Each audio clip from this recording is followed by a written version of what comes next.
Welcome to Timeless Witnesses, where the past unfolds one breath, one step, one sheep's bell at a time.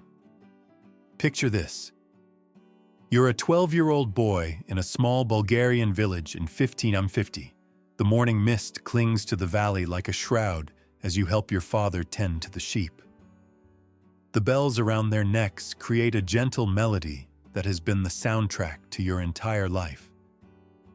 Your mother is preparing breakfast, warm bread and goat's milk that tastes like home, like safety, like everything you've ever known. Then you hear it, the thundering of hooves against cobblestone. Your father's face goes white as parchment. Your mother drops the clay pitcher she's holding, and it shatters across the floor like your world is about to shatter. Because everyone in your village knows what those hoofbeats mean. The Sultan's collectors have come.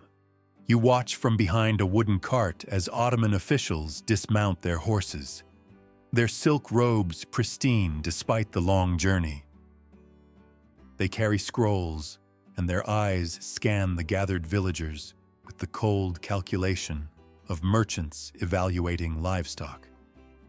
When one of them points directly at you, your mother collapses to her knees, begging in a language they don't bother to understand. Your father stands silent, knowing that resistance means death for the entire family. You are torn away with promises that you will serve the Sultan, that you will rise to greatness, that this is an honor. But as the cart rolls away from everything you have ever known, all you can hear are your mother's sobs fading into the distance. You will never see her again. This was the beginning of your new life as a palace boy, a ghilman in the most powerful empire on earth. And the horrors that awaited you behind the palace walls would make you long for those simple days watching sheep in the misty valleys of your homeland. Before diving into these forgotten stories of survival and suffering, if you enjoy learning about the hidden truths of history, consider hitting that like button and subscribing for more content like this. And please, comment below to let me know where you're listening from. I find it incredible that we're exploring these ancient stories together from different parts of the world, connected across time and space by our shared curiosity about the past. The journey to Istanbul was your first taste of the systematic cruelty that would define your new existence. You and dozens of other boys were marched for weeks across rugged terrain, inadequately fed, sleeping in the open or in crude shelters that offered little protection from the elements. The weak ones, those who couldn't keep up, who fell ill or who simply gave up hope, were left behind to die. You learned your first lesson in Ottoman palace life before you even reached the capital. Weakness was death, and only the strongest, cleverest, or most adaptable would survive what was to come. The boy walking beside you, maybe 14 years old, had been taken from a Greek fishing village. His name was Nikos, though he whispered to you that soon that name would be forbidden. He had tried to escape on the third night of the march, but the guards caught him before he made it a mile. They dragged him back to the camp and beat him in front of all the other boys as a lesson. His screams echoed across the countryside, and you squeezed your eyes shut trying to block out the sound. But you couldn't block out the lesson. Escape was impossible. Resistance was futile. By the time you reached the outskirts of Istanbul, you had learned to move like a ghost, to speak only when spoken to make yourself invisible when the guards' attention turned predatory. You had watched boys disappear in the night, some who tried to run, others who simply couldn't endure another day. Their empty spaces in the line served as constant reminders of your own mortality. The first sight of Istanbul's skyline should have been breathtaking. The minarets piercing the sky, the massive dome of Hagia Sophia the sprawling palace complex that would become your prison. But all you felt was a hollow dread settling in your stomach like a stone. This magnificent city represented everything you had lost, and everything you feared you would become. Upon arrival in Istanbul, you faced your first selection. Ottoman officials divided the surviving boys into groups based on their perceived potential. The process was humiliating and thorough. They examined your teeth like you were a horse, tested your reflexes, made you recite what little you knew of letters and numbers. They measured your height, examined your skin for blemishes, and evaluated your facial features with the clinical detachment of art appraisers. The most beautiful and intelligent were destined for the palace school, the Enderun. Others would become janissaries, the elite military corps. But for those chosen for palace service, a different kind of trial awaited, one that would test not just your body's endurance, but your soul's ability to survive systematic dehumanization. You were among the fortunate ones selected for the Enderun School, housed within the walls of Topkapi Palace. The officials who made this choice looked at your clear skin, your bright eyes, and your obvious intelligence, and they smiled. You didn't understand then that their smiles were not kind. They smiled like predators certain they'd stumbled upon a valuable catch. The Enderun has been described as the earliest formal school for exceptional talent. Yet that description masks a grim reality. For boys ripped from their pasts, education was not opportunity. It was something far more coercive. Yes, you would learn languages, Arabic, Persian, and Turkish. You would study mathematics, astronomy, literature, and law. You would be trained in music, calligraphy, and various crafts. But this education came at a price that extended far beyond mere academic rigors. The palace complex that became your world was a maze of marble corridors, ornate chambers, and hidden passages where danger lurked around every corner. You were housed in dormitories within the palace complex, separated from the outside world by layers of walls, guards, and protocol that made escape not just difficult, but unthinkable. The dormitory where you would sleep stretched before you like a marble tomb, lined with narrow beds covered in silk that felt like chains against your skin.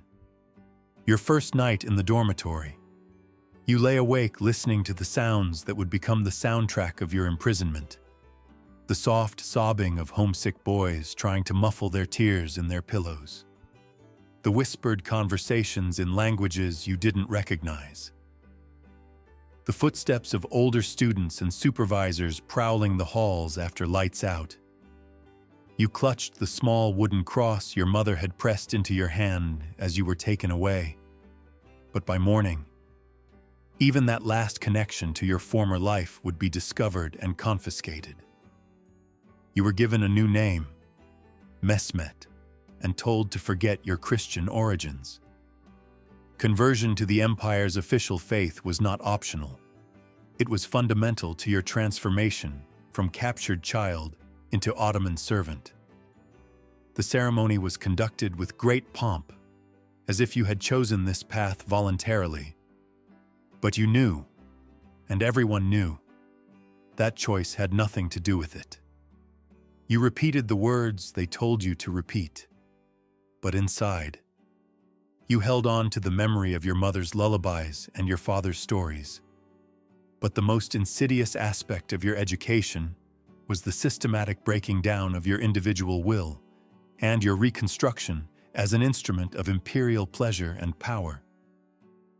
The palace operated on a complex hierarchy, where advancement depended not just on academic achievement, but on your ability to please superiors. and pleasing could take many forms that no child should ever have to learn. Your first lesson in the palace's unspoken rules came from Amit, an older student who had been in the system for 3 years. He approached you one evening in the dormitory, his voice carrying both threat and promise. "You're new," he said, settling onto the edge of your bed uninvited. "You don't understand how things work here yet, but I can protect you, teach you, help you advance. The teachers favor me, and they listen to my recommendations about the younger boys." He let his hand rest on your shoulder, and you felt yourself freeze. You were 12 years old and had never been touched by a stranger. But something in his manner made your skin crawl. "In return," he continued, his voice dropping to a whisper, "you would need to show your gratitude. There are ways that boys like you can thank older students for their protection, special ways that stay between us. You faced an impossible choice that thousands of boys before you had faced. Refuse and risk brutal punishment, social isolation, and the end of any hope for advancement. Accept and surrender the last vestiges of your childhood innocence to a system that viewed your body as a commodity, to be traded for favor and protection.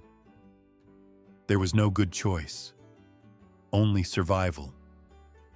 The palace's sexual ecosystem was complex and predatory, operating according to rules that had been established over generations of exploitation. Eunuchs, castrated as boys themselves and often bearing their own psychological scars, wielded considerable power and used it to exploit the constant stream of new arrivals.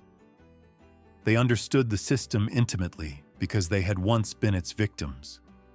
But rather than protecting newcomers, many became its most enthusiastic enforcers. Older students preyed on younger ones, perpetuating cycles of abuse that stretched back generations. It was a twisted form of hazing where the initiated earned their place in the hierarchy by victimizing those below them. Palace officials took advantage of their positions to access the most beautiful boys with impunity, knowing that their victims had no recourse and no one to whom they could appeal for justice. What made this system particularly insidious was its integration with the palace's official hierarchy.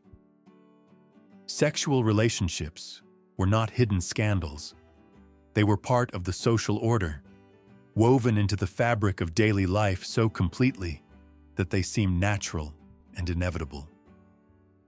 Boys who caught the eye of powerful patrons could find their careers accelerated, their studies easier, their lives more comfortable.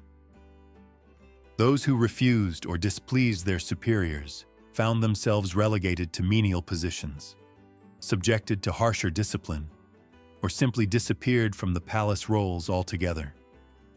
The psychological impact on boys like you was devastating and carefully calculated.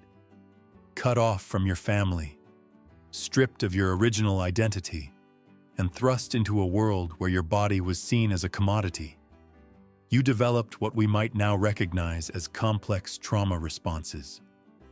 Some boys became manipulative and calculating, learning to use their sexuality as a tool for advancement and survival. Others withdrew into themselves, becoming hollow shells who went through the motions of palace life while their spirits died inside. You watched both transformations happen to boys around you. Dmitri, who had been taken from the same region as you, learned to smile and flirt with the older students and teachers. Within 6 months, he had new clothes, better food, and a private tutor for his language studies. But his eyes had gone dead, and he no longer spoke of home or family when new boys arrived. He looked at them with the same calculating gaze that the officials had once turned on him. Stephanos, a Greek boy who had been a fisherman's son, took the opposite path. He refused all advances, endured beatings and punishment, and gradually faded into a ghost-like existence. He performed his duties mechanically, studied adequately but without enthusiasm, and seemed to disappear a little more each day. One morning, his bed was empty, and no one ever mentioned his name again. You tried to find a middle path, accepting some advances to survive while maintaining some core of yourself that remained untouched. But the palace was designed to make such compromise impossible. Life became a relentless series of challenges, each one forcing a choice between disgrace and obliteration, as the system worked to recast you in its preferred form. While European travelers sometimes stumbled upon this shadowed aspect of the palace, their reports were frequently colored by cultural assumptions and shallow insight.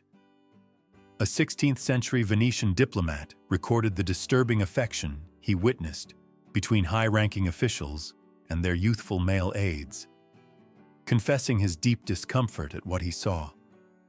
He wrote of seeing boys as young as 10 or 11 dressed in silk and jewels, attending to older men with a familiarity that suggested relationships that went far beyond appropriate master-servant dynamics.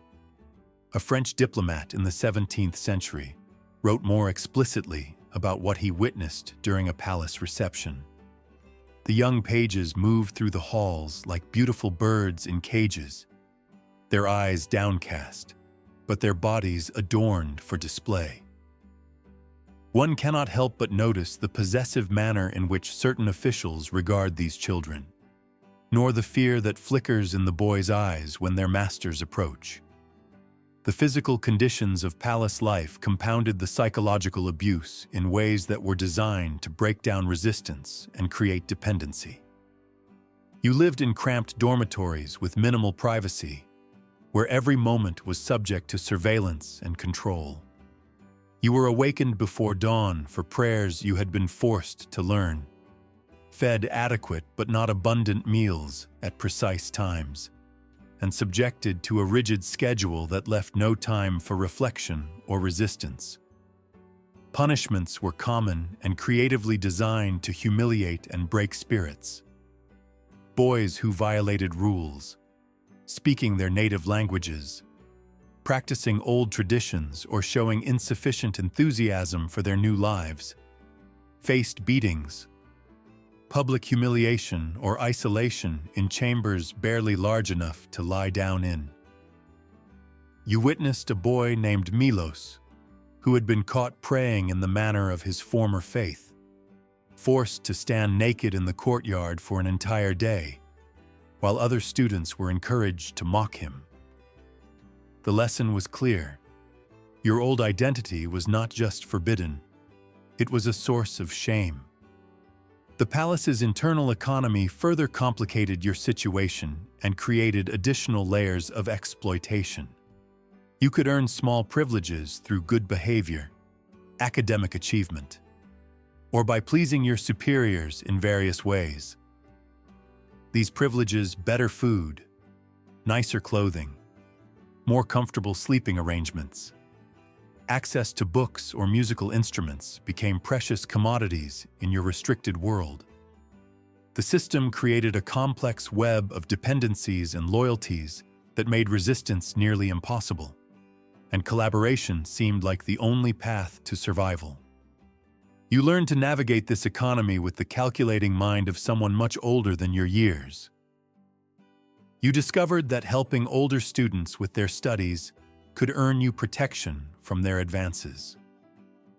You found that showing particular aptitude in certain subjects could gain you the attention of teachers who might shield you from the worst abuses.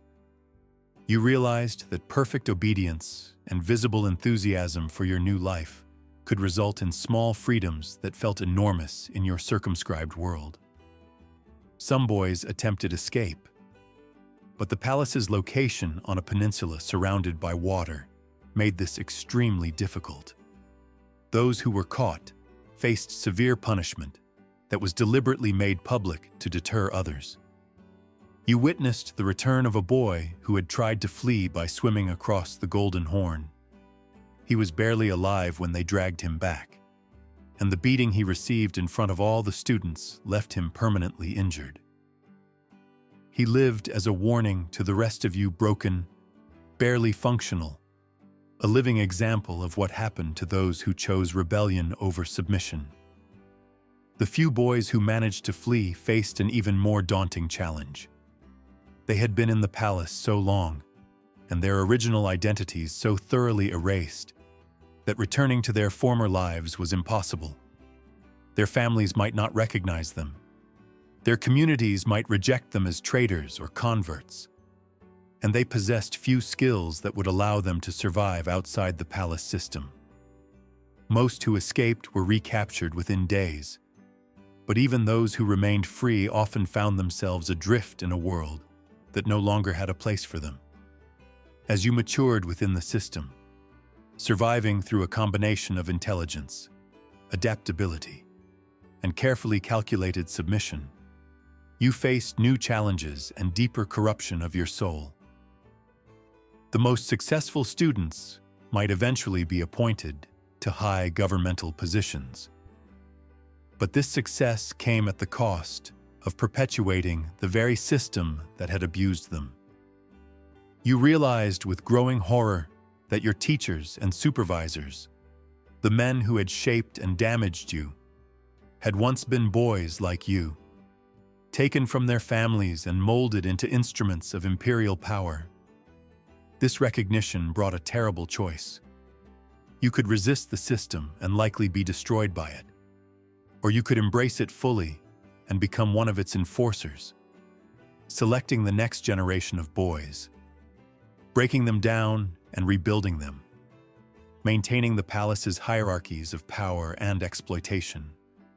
Many boys chose the latter path, finding it easier to become predators than to remain prey indefinitely. The graduation ceremony, known as chikma, marked the end of your palace education and your entry into imperial service. After years of systematic abuse disguised as education, you emerged as a young man fluent in multiple languages, skilled in administration and diplomacy, trained in the arts and sciences, but you also emerged as someone whose soul had been systematically corrupted, whose understanding of power was forever intertwined with exploitation, whose capacity for normal human relationships had been damaged in ways that might never heal. For many graduates, this transition simply meant moving from one form of exploitation to another. Those appointed to administrative positions found themselves in a world where sexual favors and political advancement remained intertwined, where the lessons learned in the palace about power, submission, and survival continued to shape their adult lives. Those assigned to military roles carried with them the psychological scars of their palace years, often becoming either brutal enforcers of imperial will or broken men who struggled to find meaning in lives built on foundations of abuse. The Ottoman elite's attitude toward these practices was complex and carefully constructed to maintain the system while denying its most disturbing aspects. While official regulations prohibited many forms of abuse, the reality was that palace authorities turned a blind eye to behaviors that served their interests. The system produced capable administrators and loyal servants, which was its primary purpose. The human cost was considered irrelevant to its success, and any criticism was dismissed as ignorance of the empire's sophisticated methods of education and advancement. Contemporary Ottoman writers sometimes acknowledged the system's darker aspects while defending its overall value. One 16th-century court historian wrote, "It is true that the palace school demands great sacrifices from its students, and that not all who enter emerge unchanged. But from this crucible of discipline and learning emerge the finest servants of the empire, men whose loyalty has been tested and whose capabilities have been honed to perfection." This rhetoric of transformation and improvement masked the reality of what boys like you experienced. Your testing involved systematic sexual abuse. Your discipline involved the destruction of your original identity, and the construction of a new self designed to serve imperial interests. Your learning came at the cost of your childhood innocence and your capacity for normal human relationships. What's most unsettling about the Ottoman palace system is how it wrapped opportunity and abuse into a single, indistinguishable package. The education you received was undeniably elite for the time. You learned to read and write in languages that reached across continents, giving you tools to navigate a complex and powerful world even as you endured its darkest structures. You studied sciences and mathematics that were cutting edge for their era. You gained skills in diplomacy, administration, and military strategy that would serve you throughout your life. But this education was inseparable from your exploitation and abuse. The same teachers who expanded your mind also violated your body. The same system that gave you opportunities also destroyed your innocence. The same institution that promised advancement also ensured that advancement would forever be tainted by the methods used to achieve it. The system also reveals the complex relationship between power, sexuality, and violence in pre-modern societies. The Ottomans were not unique in their exploitation of young people. Similar practices existed in various forms throughout the ancient and medieval worlds.